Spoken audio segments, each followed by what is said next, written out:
रात के 2 बजे थे। पूरा शहर सो चुका था, लेकिन रोहित की आंखों में नींद नहीं थी। वो अपने कमरे में बैठा मोबाइल की स्क्रीन को घूर रहा था। कॉल लॉग्स में एक नाम बार बार सामने आ रहा था, माँ। लेकिन उस नंबर पर अब कॉल नहीं लग सकती, क्योंकि उसकी माँ इस दुनिया में नहीं थी। कुछ दिन पहले रोहित अपनी माँ से नाराज़ होकर घर छोड़कर शहर आ गया था। कारण छोटा सा था। माँ हर बात में टोकती थी। खाना खा लिया? इतनी देर तक फ़ोन मत चलाओ, रात को जल्दी सो जाया करो। रोहित को लगता था माँ उसे समझती नहीं है। गुस्से में उसने एक दिन कहा, आपसे बात करके मेरा दिमाग ख़राब हो जाता है, मैं जा रहा हूँ यहाँ से। माँ ने बस इतना कहा था, बेटा, गुस्से में लिए फैसले अक्सर गलत होते हैं। लेकिन उस दिन रोहित नहीं रुका। शहर आकर शुरू के कुछ दिन बहुत अच्छे लगे। आज़ादी, कोई रोक टोक नहीं, जो मन करे वो करो। लेकिन धीरे धीरे खाली कमरा उसे काटने लगा। किसी का खाना खा लिए पूछना बंद हो गया था, किसी का इंतज़ार करना भी। फिर एक दिन उसे गांव से कॉल आया, तुम्हारी माँ अब नहीं रही। जैसे किसी ने उसकी दुनिया ही रोक दी हो।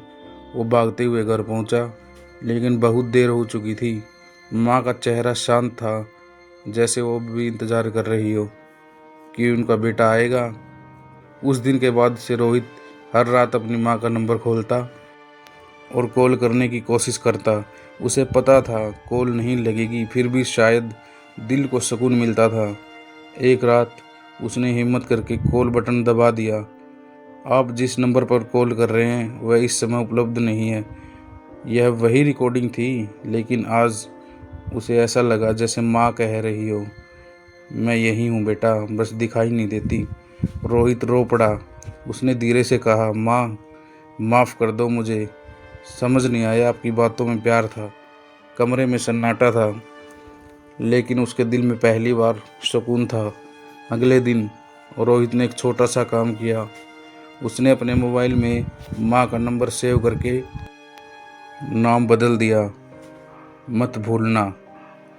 अब जब भी फ़ोन खोलता वो नाम उसे याद दिलाता कि जिनसे हम सबसे ज़्यादा प्यार करते हैं, अक्सर उन्हीं को सबसे ज़्यादा तकलीफ़ देते हैं।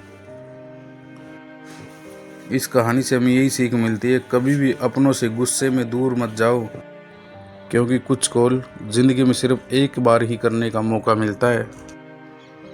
अगर आपको हमारी कहानी पसंद आई तो कमेंट ज़रूर करें और चैनल को सब्सक्राइब ज़रूर करें।